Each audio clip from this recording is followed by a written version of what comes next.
Hello everyone, in this video I'm going to show you how to delete all messages inside Snapchat. So first of all, what you want to do is open up Snapchat. And if you know, in the old-fashioned way, you had to hold down, click on chat settings, clear chat from feed or delete chat. But that takes time because you have to go through each and every person and click clear.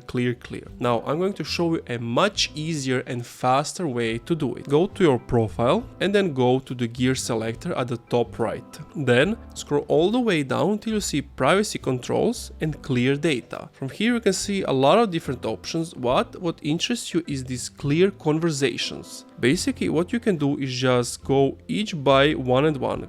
X clear. It's much easier than holding down and clicking clear and then confirming again. So this was like a 5 to 8 step process. This is like 2 seconds. X clear.